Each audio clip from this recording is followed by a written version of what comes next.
L'esplanade du siège de l'église de Jésus-Christ des Saints des Derniers Jours de la commune de Cocody a accueilli une journée durant une activité de promotion de la formation, de l'emploi et de l'auto-emploi baptisée Foire de l'autonomie.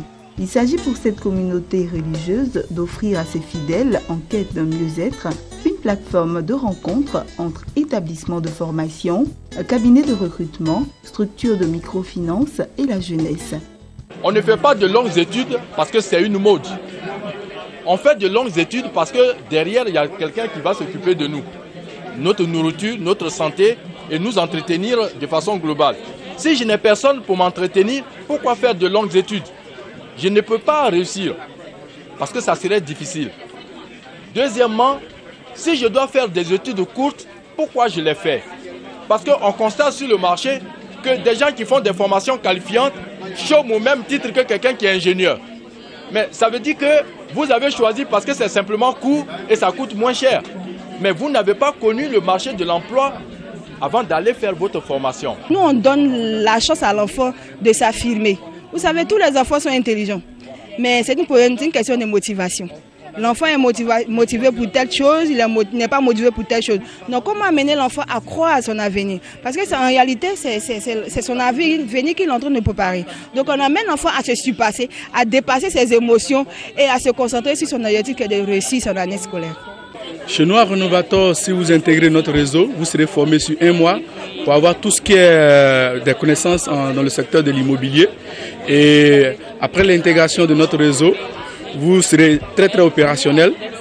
Vous serez en contact avec réellement tous les experts en immobilier. C'est très intéressant ce que vous faites, de remettre en état des bâtiments et tout, la possibilité que vous donnez à tous les jeunes de pouvoir avoir un travail, d'intégrer ce réseau. Ces plateformes sont assez importantes dans la mesure où elles permettent la familiarisation entre les étudiants et les écoles. C'est des choses qu'on ne voit pas souvent, mais ici on a l'occasion de discuter avec des conseillers pédagogiques qui permettent une meilleure orientation des étudiants par rapport à leur profil. Au total, 2000 visiteurs ont pris d'assaut une trentaine de stands animés par des structures de formation et d'accompagnement vers l'autonomie. Pour les organisateurs, il s'agit d'apporter un coup de pouce au pouvoir public.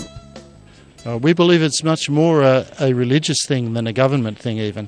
We believe that this is a key aspect of our life here on earth. Nous aussi, nous contribuons à aider le gouvernement à atteindre ses objectifs, mais surtout aider les personnes à pouvoir faire de bons choix par eux-mêmes. Ils peuvent faire des erreurs, mais ils vont apprendre par expérience et devenir autonomes. L'autonomie, ce n'est pas juste un mot, c'est un commandement de Dieu. On peut retracer ça depuis Genèse. Dieu a créé Adam, a créé Ève, les a bénis et il leur a dit multiplier, remplir la terre et l'assujettissez. En faisant cela, ça veut dire qu'il laisse libre cours à Adam et Ève de pouvoir subvenir à leurs propres besoins. Plusieurs panels ont meublé cette première édition de la Foire de l'autonomie. Notons que pour lutter contre le chômage au sein de ses fidèles, l'Église de Jésus-Christ des Saints des Derniers Jours a mis en place une structure appelée Centre d'aide à l'autonomie, CAA. Objectif: soutenir et orienter les jeunes à la recherche de meilleures formations, d'emploi et d'auto-emploi.